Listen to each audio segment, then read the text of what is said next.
il était sur liquide et tout est parti de 2007. 2007 boobu nga xamante ni Sarkozy dem na fa xaritoog moom jege ko li ñu naan noon bu la bëggee am dalay jege. jege ko ba kooku dimbali ko ci campagne électorale mu gagné élection yi en 2007. war bu métti. moo tax yàlla nañu yàlla may fekk tal Sarkozy. di nga fay ba romb fay parce que tey Sarkozy ba mu fexee bañ jaxase àdduna bi jël otage ñëpp ruube moo tax yàlla nañu yàlla musal ci kuy jaxase ku mbooloo comme nii rek ñu nekk nii am kuy jaxase asma mbooloo ñu toog am ku ne suñu biir di ruube di wax ak asma di wax Sarkozy c'est ça qu'il a réussi diggante 2009 2010 2011 ba poussé ku mel ni Hillary Clinton ñu jóg ne dañuy song Mouammar el Kadhafi nuyul soxna ma àggale soxna na nga def kii rek Asma nuyu naa la Pa Assane tey da nga xëyee yaram bi tàng quoi comme d'habitude quoi. dama tiit rek. ñu ngi doon ziar naa la Louisa la plus belle naka ngeen def nuyu naa tam ñi toog di seetaan wala ñi yor seen téléphone di ñu seetaan sur seen TV officiel sur Facebook jaa ngeen jëf. ñu di la nuyu di la dalal di la laaj rek li nga xamante ni mooy seen xalaat ci lii. vaccin yi moom bu yàlla bu mu fi ñëw. c'est que fi ñu toll. dañuy li ñuy def suñu message la humblement. mënuñu nekk ci dëkk bu mel ni Sénégal ak Afrique. Nicolas Sarkozy ñëw fii ci suñu université. wax ñu lu ko neex. ci kanamu kilifa yëpp dem yoonam. ñëwaat ñu ngi fàttaliku le deal de Benghazi. Roubaix président Abdoulaye Wade jóge fii dem ne Kadhafi yaa ngi ci danger demal. c'était le seul président bu dem Libye Benghazi. après ñu dem ba mujj jamono. ñu songu Kadhafi éliminer ko. éliminer ko ci lan kii dafa amoon intention boole africains yi tubaab yi duñu mës a bëgg africains yi booloo léegi nag le drame. mooy division bi dina nekkaat encore ci vaccin bi dinañ wax ñenn ñi ne leen gëm leen ko ñenn ñi bu leen ko gëm mais xaalis daf ko laal xaalis bu bëri boo xamante ni dañu wax te leeragul ne dafa am ay kilifa yu mag yu nekk Afrique diriger seen dëkk yi loolu mooy maanaam liñ leen weccee mbir mi. ñenn ñi. am na wala amul c'est à vérifier mais le débat doit être posé publiquement partout dans le monde surtout en Afrique pour que ñu mën a def attention ci loolu justement man dama mujjee jaaxle démb ba ma gisee vidéo bi dama choqué parce que li tax ma choqué ñoom depuis le départ boo doon seetaan ay France 24 ak yooyu dañuy laajte mais li tax Afrique kenn deewagu fi li tax Afrique amaguñu nombre de mort bi mu mel ni ñoom dañoo yéene daal suñu population bi wàññeeku si nii wala ci naa ñoom équation la leen def depuis le début pourquoi Afrique mu dégg guñ fi 800 morts comme ni ñu koy déggee Italie dégg guñ fi 1000 morts ak ñoom seen léegi ñu dem ba xam ne loolu doyatu leen ñu ne nag nañu dem defar seeni vaccin ñoom ñi nga xam ne ñoo ngi dee de chaque jour ay centaines de personnes ñoo fay dee ñu ne waa nañ ko indi fii xanaa du ñii ñooñu yëpp mais pas ça xanaa du ñii ñooñu manque de respect encore une fois de plus pourquoi ñu suñuy dirigeant nooy seen kanam yambare excusez-moi mais noonu laa ko mën a kiiwee ba ku leen gis war leen a ñeme parce que tey boo jëlee vaccin di ko dugal ci benn réew day fekk dirigeant bi mu neex ko qu'on se dise la vérité lan moo leen tere ne dañoo ba ñu gisee lii nii vidéo bi di circuler actuellement pourquoi génnuñu démentir man c'est ce que je comprends pas mais ñun africains kan moo ñuy protéger finalement yéen ñi nga xam ne ñun dañ leen a jiital pour ngeen protéger ñu sax mënoo leen ñu protéger lii c'est extrêmement grave donc man je dama yaakaaroon ne subitement dafay am réaction de la part de nos dirigeants ci saa si ñu téléconférence amee télétravail am ci saa si ñu def ko rassurer la population surtout dans une période de panique et surtout Papa Assane est-ce que ça ne ramène pas maintenant à la théorie qui semblerait dire que guerre biologique la ñu nekk guerre biologique. nekkuñu di créer ay garab pour rey nit ñi wàññi nit ñi. c'est la crainte que certains ont. oui mais fi ñu toll nii. ñu ngi wax même Covid-19 xam nga dañu ne hydroxychloroquine et cetera ci kilifa yi xool nañ ko fii nee nañu baax mais au-delà coronavirus ci contexte bi ñu toll. dafa ñëw yàlla nee naa la fii keroog Afrique tey jamono bi ñu toll nii la ñuy jógee baax. ah ouais. wala c'est fini maanaam bii mooy dernier recours boo xamante ni. fi ñu toll nii li ñuy mën a dimbali mooy fulla ak fayda la question mooy est-ce que fulla ak fayda mu ngi ci bu fekkee ni dañuy toog Sénégal ñu ne France tëj na école te Sénégal ministre bi waxoon ne non c'est pas encore la chose à faire nangam tuuti France tëj rek Sénégal tëj. copier-coller tuuti France yokk. tëjaat ñooy rakku France xanaa. il faut que sunu kilifa yi et pour parler du Sénégal diggante Ouattara président Macky Sall ak maanaam y a un triangle France Côte d'Ivoire Sénégal tant que mu ngi exister mais nous serons toujours les victimes. yoo nga xamante ni malheureusement te loolu njiit rek moo mën a ñëw dindi ko. Le président Abdoulaye Wade avait réussi quelque chose d'inédit dem ba jël armée française génne ko Sénégal c'était inédit on nous a ramené à cela et aujourd'hui kan mooy mën a seet l'histoire du vaccin là xam nga kan la soi-disant mais c'est la France moo nekk di ruube xam nga ruube. waaw c'est-à-dire def de sorte que. Europe yëpp ak occidentaux yi àndandoo ne waa il faut ça. maanaam ruube jaxase. moo tax seen ay ñooñ sax ñoo ngi bañ. mais je te dis léegi tey yéen a ngi ci guuta yéen a ngi ci problème. li jëntuwu leen lan moo tax ñu meree Raoult professeur Raoult. cette histoire de chloroquine coow li yëpp lan la woon. am na ñuy lam-laamee ne sax nen est-ce que léegi du sànq. non c'est-à-dire que dafa ñëw yàq seeni carte parce que ñoom li ñu bëggoon mooy mu noppi. bu demee ba ñu naan yenn professeurs yu nekk Nantes ñu ngi koy menacé soi-disant. parce que dafa am ñu bokk ci xeex bi deal bi ñu bokk ci plan bi ak ñu ci bokkul et c'est à coup de milliards d'euros c'est-à-dire que maanaam deal bi dafa ëpp Afrique nag dafa yore ay ressources yore lu kenn yoru. yàlla def loolu ñu am pétrole léegi tey. coronavirus dafa nekk opportunité pour africains yi ñoom ñu xam ko. ñu ne déedéet bu ñu leen bàyyi ñu jóg. bu ñu jógee du baax si ñun. parce que quoi qu'on puisse dire ils ont tout bu ñu jógee bu ñu comprendre on est foutu donc il faut que ñu maintenir la chose la meilleure façon c'est quoi on n'est pas sûr que vaccin baax na wala baaxul mais comme dana matte du matte ngir yàlla. nañ ko essayé ci ñoom ba pare léegi nag li ci nekk mooy bu fekkee kilifa yi sàggan nañu ñoom ne yaay dañu koy imposer. moo xam en cachette ou pas. na population yi jël seen responsabilité et surtout que les médias jouent franc jeu. Voilà. Merci beaucoup Papa Sansek encore très pertinent ce matin macha allah ci bu ñu jógee ci actualité dañuy tàggat yaram gi tuuti on retrouve tout de suite Sokhna Fall dans le desk sport.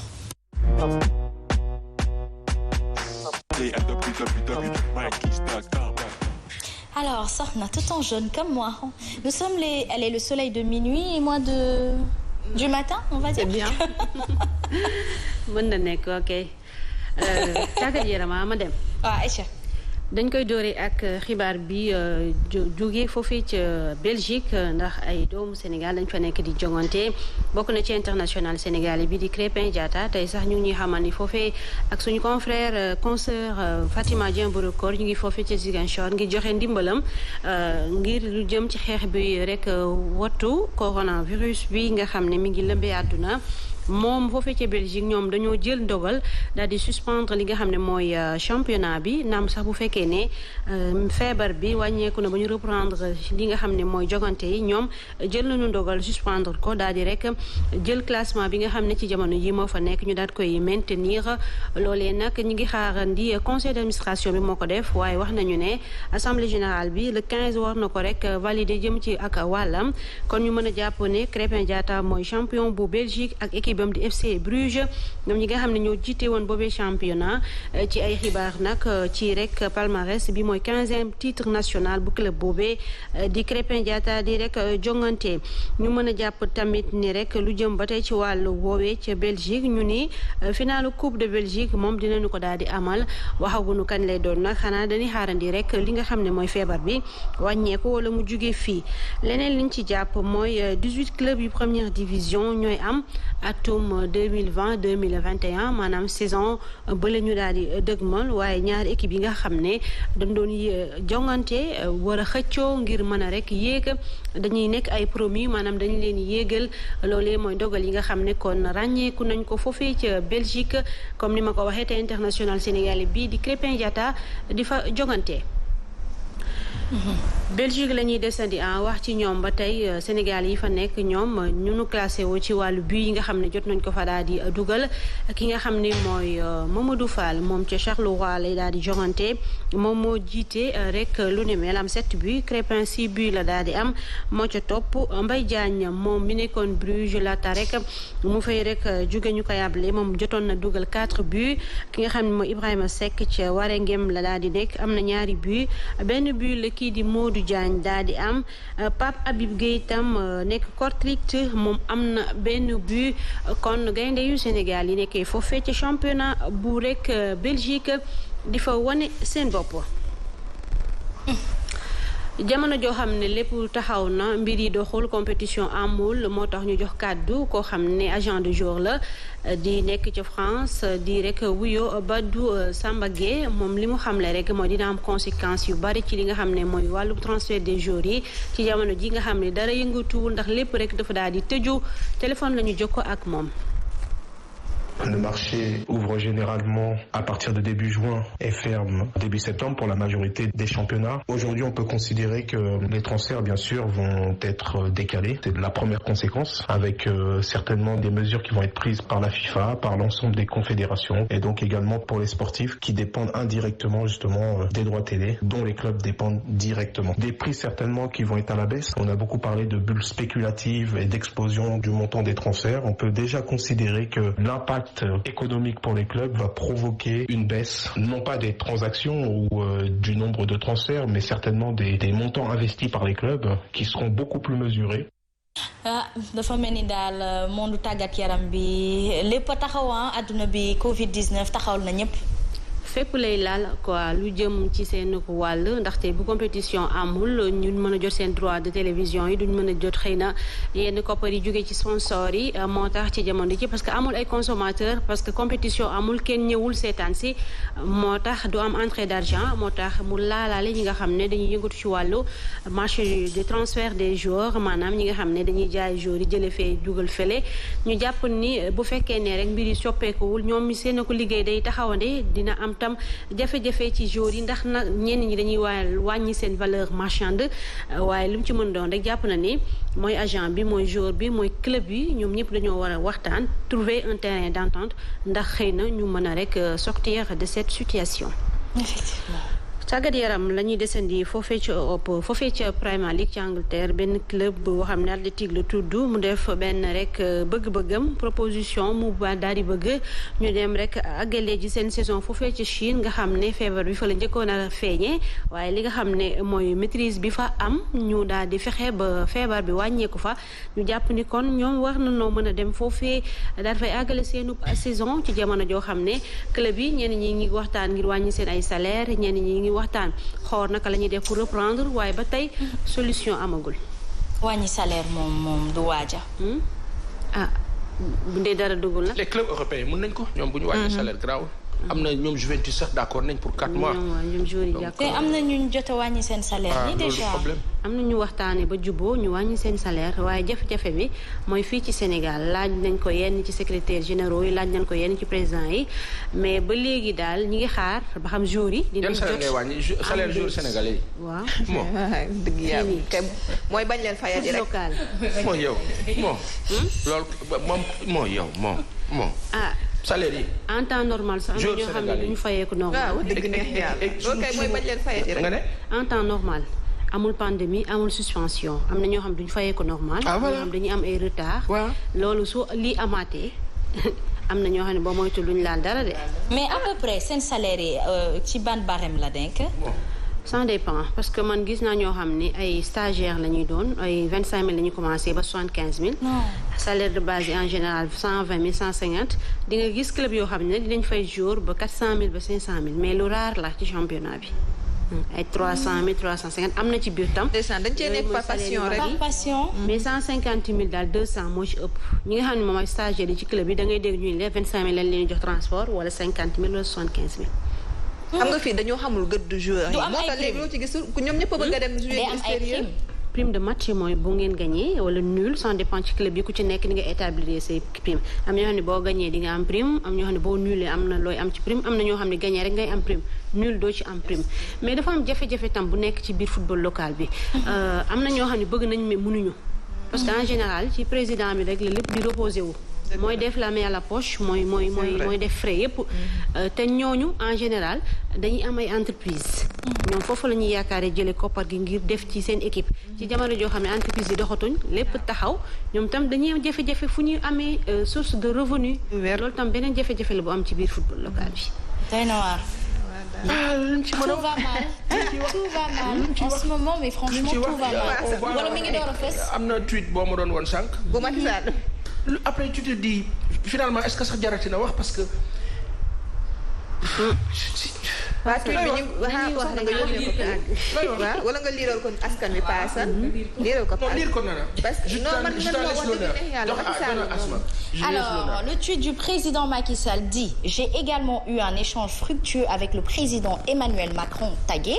Nous sommes convenus d'harmoniser nos plans de lutte contre le Covid-19 et surtout d'étudier les moyens de résilience économique et sociale de l'Afrique face à la pandémie et à ses effets sur le plan structurel. Qu'en dis-tu, Papa Sane? lan nga ci wax.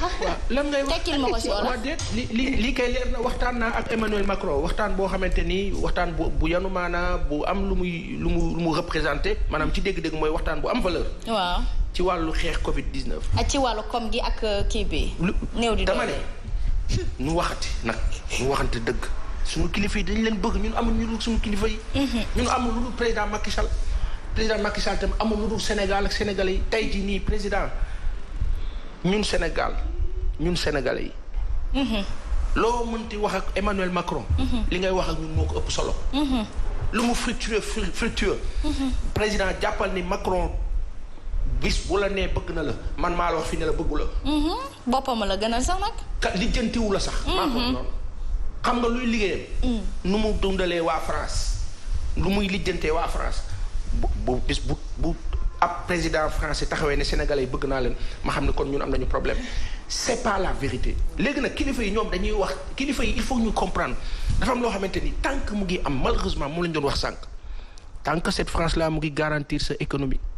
mu ngi yore say service mu ngi yore say banque mu ngi yore sa lépp jàppal ni yow indépendant woo dañu ne le 4 avril suba incha allah tey le discours du président de la République du Sénégal. léegi man asma bu ma déggee lii man ci sama gis-gis samay limite waxuma sax tiit léegi njàqare romb naa tiit léegi maa ngi si njàqare mooy kon on n'est pas encore sorti de la chose. franchement mooy que parce que tey. jàpp naa ni président Abdoulaye Wade bu fi toogoon ci contexte bi discours bi du ma ko dégg. wax yàlla rek tax yàlla moo bëgg dëgg. lii ñuy waxtaane nii sunu kilifa diine yi. day asma li ñuy wax c'est hyper important. sunu kilifa diine yi nekk Sénégal. sénégalais bu nekk kilifa diine bala jege. demal nga toog nga waxtaan ak mu nga ne ko am na lu ñuy waajal ci réew mi. bis bu sottee du baax si ñun. ay génération la te yàlla kilifa diine yeeg kilifa aada yeeg kilifa institution yeeg ku si ne dina la laaj Sénégal ba nga fa nekkee njiit lan nga doon doxal. il faut que ñu sóor yàlla ci mbir mi. mënuñu dëkkee nii ñu ñuy tayle di ñu yekkale di ñu def comme ay nit yoo xamante ne amuñu valeur. on ne peut pas aujourd'hui gérer le Sénégal avec quelqu'un d'autre. justement xam naa dinañ ñëw baal ma li ñuy wax c'est important dañu toll foo xamante ni dañuy wax ak xol wax ak Sénégal ak Sénégalais yi dañu nekk en danger dañoo nekk ci coronavirus mooy virus bu dangereux buy éliminer nit yi ci àdduna bi donc tey bu fekkee ni que dañoo dunduy problème boobu toll ci mu compliqué après ñu ñëwaat bëgg ñu indil beneen boo xamante ni mooy raw boobu jar na tiit ak yooxu na Sénégalais yëpp xam ne que dañu nekk en danger et que lu ni mel waruñu ko sàggane. merci beaucoup soxna ñu bàyyi la nga woyal.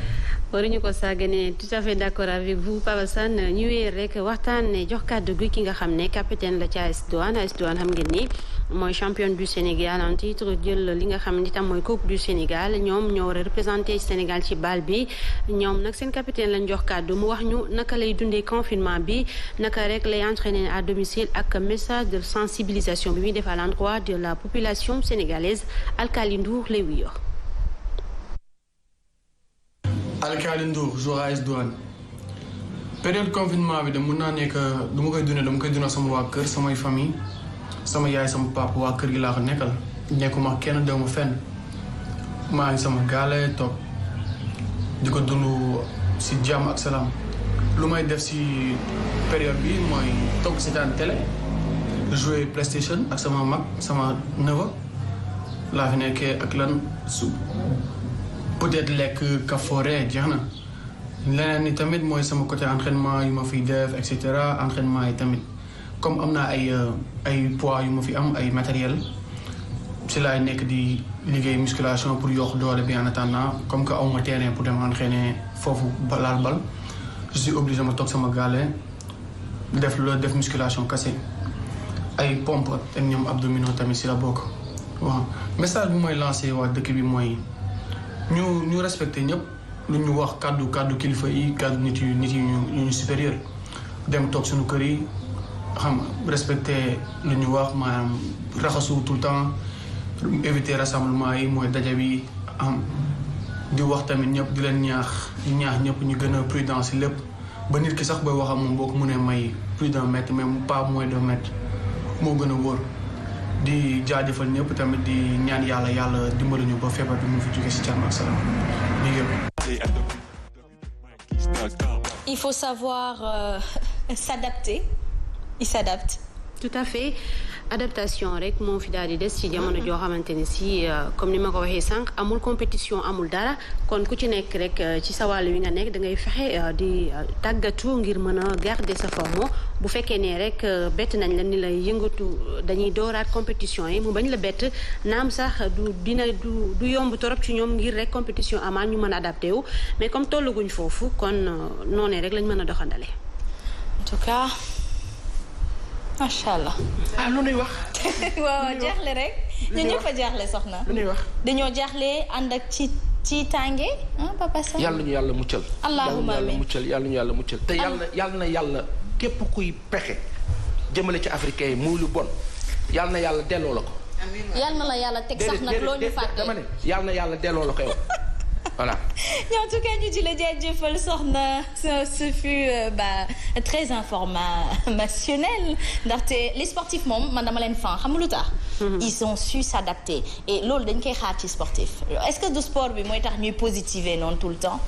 xam nga sport bu ci nekk man bi ma def laa mën a wax bu dee arts martiaux dafa dañ lay jàngal au-delà de l'aspect physique. dañ lay jàngal nit jàngal la àdduna jàngal la yar. jàngal la comportement. moo tax mu am solo te discours boobu moom la ñi nga xam ne ñoo jiite chaque fois di tenir à l'endroit des compétiteurs moo tax mu am solo dafa ëmb lu bari loo xam ne dafa laal société bi moo tax dañ lay yaraale jàngal la lu bari nga war a adapté situation boo gis wala boo am rek da ngay adapté wu. En tout cas, merci beaucoup. Merci de nous positiver le soul. Alors, ci noonu la ñuy daal di dem rek dem tuuti defaru maquillage beauté on retrouve tout de suite Louisa.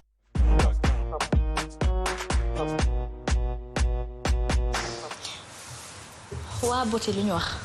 tey sama yaram dafa dee sax nag vaccin bi vraiment. yaa de quoi daal. li benn paa doon wax fu mu nekk nii de wax ci avenir sax kii la nu mu tuddati wax ci avenir sax doy na waa tey ñoo jéem a xool chaque jour nuñ ci génnee. parce que fu mu nekk nii tout est flou mais bon garaawul moo tax it tey bàyyi. c'est bien li nga wax nii tout est flou. mais c'est vrai. dëgg am tout est flou. koo xamoon dafa amoon objectif fin d'année lii ngay def tey jii da nga koy tënk. xool noo ci génnee xool suba noo yeewoo.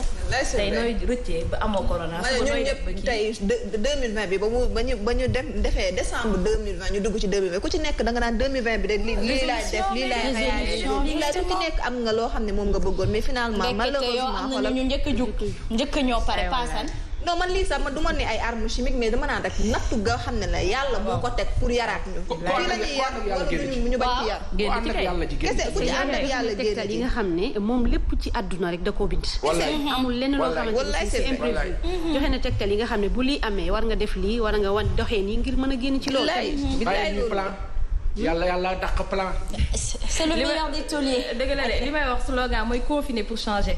Ah. Donc du coup voilà tey nag li ñuy wax li may wax je vais parler un peu des femmes et de la crise de la trentaine parce que d'habitude am na ci société yoo xamante ne quand tu as 30 ans toutes les questions c'est-à-dire que questions yu bëri day ñëw dañ la di nga gis ñoo xam ne lu tax amagoo jëkkër dina gis ñoo xamante ne dinañ ne mais c'est vrai da nga koy dégg tout le temps dina gis ñoo xamante ne lu tax liggéeyagoo di gis ñoo xam lu tax ngay dàqee donc quand tu as 30 ans tu dépasses 30 ans tu franchis benn cap boo xamante ne da ngay génn ci li nga xamante ne mooy vingtaine bi donc du coup tu remets en doute plusieurs questions léegi questions yooyu nag les questions que tu te poses c'est quel genre de questions est-ce que tu te poses des questions parce que tu as tu te dis à un moment donné de ta vie que tu as 30 ans qu'est-ce que tu as réalisé est-ce que c'est des questions personnelles que tu te poses wala société bi moo lay pousse pour que nga poser ay questions naan peut-être say morom marié nañu wala say morom am nañu lii tu penses que je veux dire say morom c'est-à-dire que ñi nga xamante ne ñoom nga bokkal génération wala ñi nga xamante ne am nañ déjà 30 ans et que peut-être am nañ loo xamante ne yow tu avais dans ta vingtaine imaginer idéaliser sa vie sa avenir ba nga xamante ne tu t'étais dit que ne à 30 ans j'aurais déjà un foyer des enfants une famille un très bon boulot une voiture etc léegi nag qu'est-ce que veut dire réellement avoir 30 ans moi je pense que quand boo nekkee ci benn boo franchiree capu trentaine pose-toi les bonnes questions à savoir qu'est-ce que tu as fait durant disons ta jeunesse parce que tamit 30 ans c'est la maturité quand tu as 30 ans da ngay franchir bi nga xamante ne mooy maturité donc c'est vraiment waru en tant que jigéen waroo déglu li nga xamante ne moom la société bi di wax c'est-à-dire que amagoo jëkkër d'accord amagoo doom d'accord mais est-ce que réellement maintenant le prince charmant wala le mari idéal n'est plus une réussite parce que je pense que léegi jigéen ñi c'est plutôt l'indépendance qu'est-ce que je raconte c'est-à-dire que oui indépendance c'est-à-dire l'indépendance personnelle exactement c'est ça l'indépendance personnelle moom mooy jël le dessus léegi si sax je veux dire parce que jàpp nañ ne peut-être en tant que jigéen c'est vrai que idéalement boo tolloo si yenn âge yi da nga war a am jëkkër parce que loolu la société bi di la wax parce que foo romb dinañ la waa ak ni nga mel lu tax amagoo jëkkër ak li nga mel lu tax lii lu tax lii donc c'est plusieurs questions yoo xamante ne dañ la koy poser donc si tu es pointé du doigt en tant que femme et en tant que jeune mais alors que réellement c'est l'accomplissement personnel moo ëpp solo c'est-à-dire que tu as réalisé ça et ça mais quand tu idéalises ta vie en 30 ans wala après 30 ans tu dis que à 30 ans je war naa mën a am j'aurais réalisé tant mais est-ce que tu t'es donné les moyens de te réaliser toi personnellement c'est ça loolu li muy wax dafa laaj développement personnel c'est un peu ça au fait avoir 30 ans pour une femme bu ñu ko doon dugal ci gamme esthétique ou beauté genre lii nii peut-être développement personnel de la femme de la atteinte de la trentaine en fait c'est-à-dire que esthétique dafa laal estime de soi d'accord te estime de soi su ma koy wax dafa laal li nga xamante ne mooy jigéen aujourd'hui je peux pas être dans un état d'esprit boo xamante ne je suis pas bien avec moi-même ba pare di laaj avancement personnel moo tax des fois quand j'amène des thèmes ci li nga xamante ne mooy esthétique je suis obligée di laal li nga xamante ne mooy estime de soi moo tax aujourd'hui le développement personnel ne traitera pas peut-être spécifiquement avoir 30 ans en tant que femme loolu moo tax tey jii ma indi c'est quoi exactement en tant que donc femme le bien-être de la personne soi-même moo tax ma ne c'est quoi la crise de la trentaine aujourd'hui d'autres personnes yi nga xamante ne ay jigéen lañu dinañ kontaan parce que j'ai 30 ans donc du coup c'est la maturité je dois me réaliser je dois arrêter wala dépasser certaines choses aujourd'hui en fait ça demande nga questionner tey jii fan nga toll c'est comme je dis chaque matin c'est 10 à 20 minutes de questionnement personnel c'est-à-dire que tu interroges tous les jours sa météo intérieure pour xool en tant que femme lan exactement quelle est aujourd'hui nu mu tudd sa position personnelle qu'est-ce que tu as eu à réaliser c'est pourquoi en fait moo tax ma indi sujet loolu je pense que ni sax loolu société bi moo ñu koy imposer tey boo demee lu mel ni France États-Unis yooyu 30 ans ñoom dara ci ñoom dañ naan ba tey jeune nga mais fii Sénégal Afrique ñoom ñooy jàpp ni peut-être boo amee 30 ans rek dépassé nga sa bon comme li nga xam ne day mettre pression yow tax sa yëgoo li tax sa yëgoo ñun ñëpp nag ku ci nekk ba nga nekkee xale yaa ngi naan 30 ans kat bu ma sañoon damay am jëkkër am oto am liggéey bu baax am lii am la mais bon après aussi ci kaw mu neex yàlla mais société bi aussi du ko gisee noonu société bi moom lu muy jàpp rek mooy yow mag nga da nga war a sëyi da nga war a teel a am doom da nga war a société bi mooy nekk technique pression boo xam ne ni tant que sëyul du nekk ci jàmm léegi mooy waral tey divorce yu bëri parce que ñu bëri dañuy dugg pour sëy ndax tout simplement looy xaar bi mooy bari waaw parce que comme li nga pression sociale bi moo koy indi beneen bi aussi comme li nga wax rek Nana ce que je dis c'est que les questions que l'on doit se poser c'est pas du sous pression lañ koy poser c'est-à-dire que tu te poses les bonnes questions à savoir qu'est-ce que toi en fait ce que ça te fait personnellement d'avoir franchi benn cap boo xamante ne peut-être trentaine la vingtaine la etc.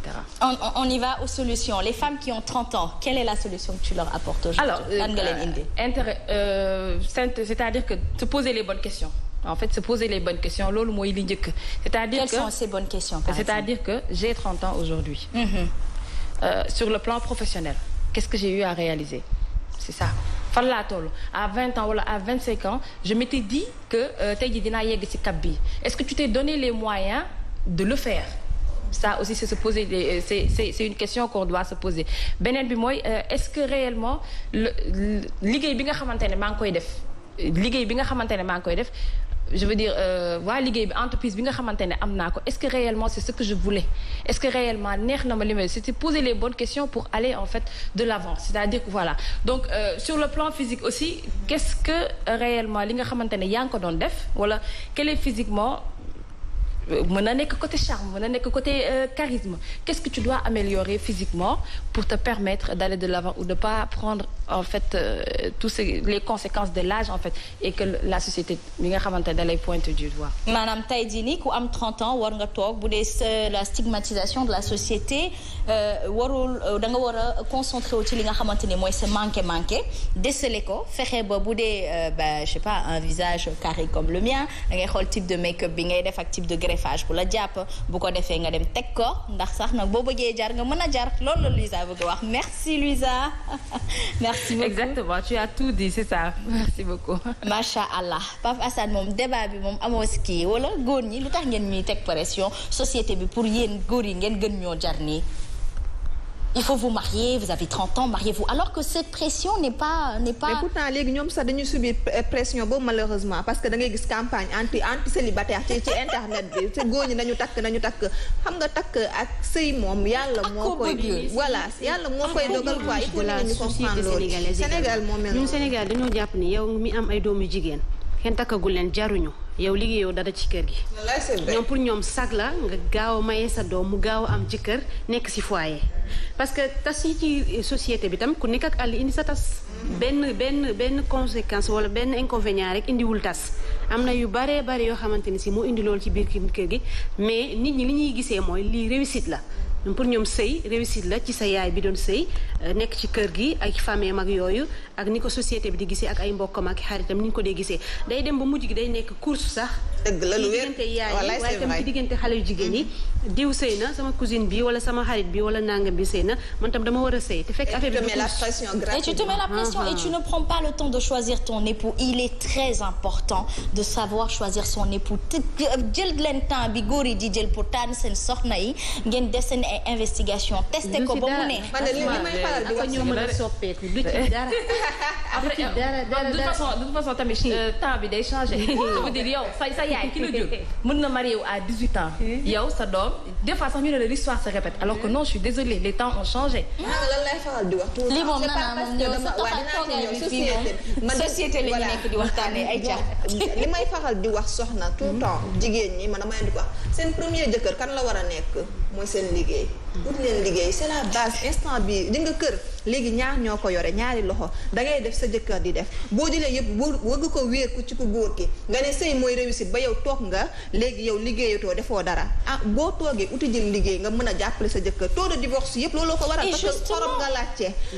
bale nga laajte mais attends après bu yàggee ko gaz bu jeexee nga bàyyi bu jeexee nga accomplissement personnel moo ëpp solo c'est ça donc man liggéey mooy premier jëkkër en tout cas daal man faanaa jeeg joo xamante ni day toog del dem ci boutique grande surface yi jëndal ko benn kii wala boog sax mu dem ci consommer local yi ñawal ko benn costume africain bu toj naan ko papa maa la ko terale ni ñuy joŋe pour mën a jóge nag faw ngay liggéey di fayeeku di am salaire ni ñëpp sa góor dalay faale teg la sa place on remarque bu amul liggéey mu commerce wala mu baana bu yooyu yëpp mënu nekk la d'accord léegi Pape Assane tey jii nii am na ci xista sax ci sëy dañ lay wax ne waaw man kay man sax doomam la pire man may élément Pape Assane pire léegi nag Pape Assane am na ci xista sax dañ la doon wax ni borom kër bu la ku mu doon jox dépense kooku di jël 1000 francs di denc ba mu mat saaku bi borom këram demee ba tële